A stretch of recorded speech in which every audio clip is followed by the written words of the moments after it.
Hi everyone, welcome back to my YouTube channel. I hope you are having a wonderful day so far. This is day 2 of 30-day interview preparation series to help you get landed for the data analyst job. So make sure to stay tuned till the very end of this video, and without much delay, let's get into the video now.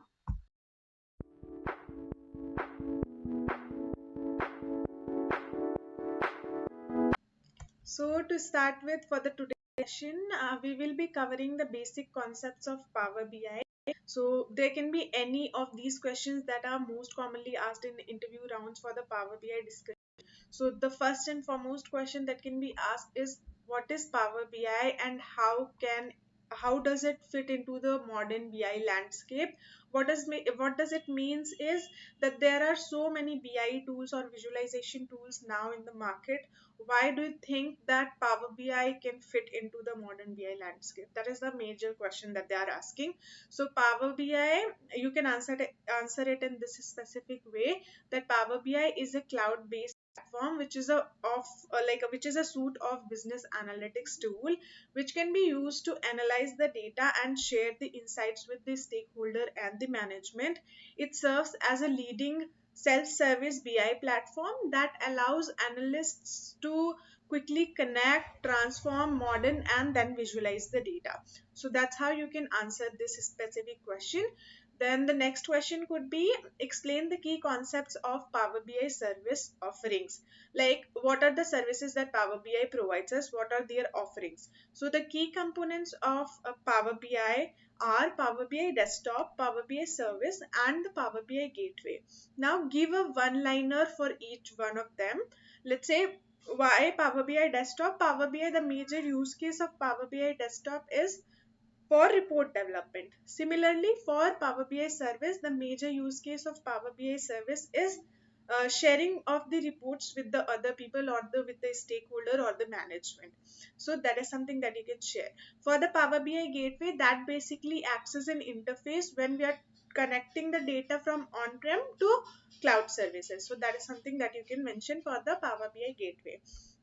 Now comes the third question that can be, is walk me through the end-to-end process of developing a report in a Power BI desktop or in Power BI generally. So the process basically involves, we are getting the data from some source, that could be API, that could be a SharePoint folder, that could be from the SQL server, from the Excel, from CSV, from JSON. So we have to first of all get that data into the Power BI desktop. So the first step would be get data. Then the next is, we have to transform that data using the Power Query editor. So transformation meaning, we have to clean up that data. Like, there would be lots of nulls, there would be lots of duplicates, there might be some transformations that we need to provide to make it in a usable format. So the second step would be transform that data using Power Query editor. Now the third step would be, since we will be fetching many tables, there would not be a single table that we will be fetching for the major use cases. So the third step would be modeling, which is building the relationship within the tables that uh, we have fetched via get data. So then we will build the relationship between the tables. That is our third step. Fourth step will be designing the report, like via visualizations or visuals that we have. So that is the visualization part that we will be doing in the report, and then we will publish it and share it. So that is the whole end-to-end process that you have to explain to the interview in the interview. So that first step, get data. Second, transform data. Third is build the relationship or the model the data. Then design the report, and then publish and share it with the stakeholders or the management. So that is the complete end-to-end process of developing a Power BI report. Now comes the fourth question, which is, what is Power BI, what is Power Query, and what language does it use? So Power Query, as we have just discussed, Power Query is a data connection and transformation engine within Power BI that basically uses the ETL concept or the ETL operations, which is extraction, transformation, and loading. So and now the second question in the same is, what language does it use? So it uses the M language, which is Power Query formula language. So that's how you can explain this particular question in the interview. Now comes the fifth question, which is explain the difference between Power BI desktop and Power BI service. So for that, you can go ahead and talk about that Power BI desktop is a authoring or the development tool where the reports are built, where the designing of the reports are being done. Now Power BI service is basically a distribution or consumption tool where the reports are shared, refreshed and managed for the end users. So that's how you can explain this Power BI desktop and Power BI service. Now comes the sixth question, which is what is Power BI gateway used for? We have already talked about it, Power BI gateway. So let me give you a brief again. What is Power BI gateway or why does it being used for? So the gateway basically acts as a secure bridge allowing Power BI service in the cloud to connect with the on-prem data or to access and refresh the data that is being stored on the on-prem networks and databases. So that's how you can explain the Power BI gateway. Now the seventh question, which is what is the difference between a report and a dashboard in Power BI? One of the most commonly asked interview questions for the Power BI discussion is this one. So a report is basically a single canvas, a single pager, a single canvas for the multiple pages of visualization. So in the report there can be multiple pages based on a single data set that we have. So it allows for the deep interaction and exploration, like there can be use of slicer dicers, you can use any number of filters in the same, and everything is possible in terms of report. The interaction is at a high level. So that is something report that is a difference between the report and the dashboard. For the dashboard, actually it is a single screen in Power BI service that typically shows the key metrics using visuals that are pinned from different reports.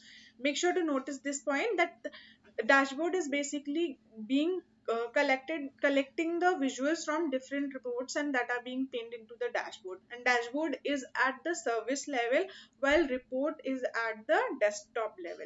So understand that difference as well. Then it is the dashboard is majorly being designed for the KPI, like high level KPI monitoring. So that is one of the major use cases for dashboards. So that is the major difference for the report and the dashboard. Now comes the eighth question, which is what are the different views in Power BI desktop, or name three different views in Power BI desktop.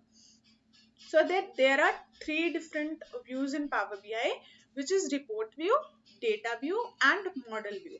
We have already discussed about the same as well in the previous questions, but let me give you the brief for the same again for this particular question. So report view is basically for the visualization part. So it is a canvas for designing and visualization. Data view, it basically allows the inspection and the debugging of the raw tables that we have and the calculated columns that we can develop. So that is data view. Now the model view is basically where the data relationship are managed and created. So there could be different tables that we are having and we will be creating the relationship in the model view. That is the major role of the model view. So that is the eighth question. Now comes the ninth question, which is what is the purpose of query dependence view in Power Query? Again, one of the most important questions. So purpose of query dependence view in Power Query is basically that it provides a diagrammatic view of how all your data queries relate to each other and their source systems. So it will basically help us understand it will basically helping us to understand and troubleshoot the flow of the data transformations that we are doing. So that is the complete definition that you can tell for the query dependence view in Power Query. Now comes the 10th question. How do you handle privacy settings when combine data from multiple sources in Power Query? So when you will be working within an organization, there will always be that they will always be setting up some privacy levels to each of the reports. It will not be public or general. Most of the cases it is sensitive or like as per the use case, but that is something that you have to define. So how will you answer this particular question is, Power Query uses privacy levels which is organizational, public, private or sensitive. So that is to protect the potentially sensitive data. So when combining the data, the levels must be compatible to avoid any kind of security errors and ensure that data mashup is allowed. So that's how you can answer this particular question. Now comes the last and final question, which is, why is data quality assessed earlier in Power Query? So assessing the quality of the data early in the stages only, like using features like column quality and all, that basically allows us or the data analyst to quickly identify the percentage of empty or the error or distinct values in the columns, which will basically enables the efficient and targeted data cleaning before the load of the data model. Sorry. So that's how you can answer this particular question. I hope this was helpful, and that's it for this particular day. I will also be uploading day 3 very soon, like the next day. So make sure to stay tuned and subscribe to the channel. Until then, bye bye, take care.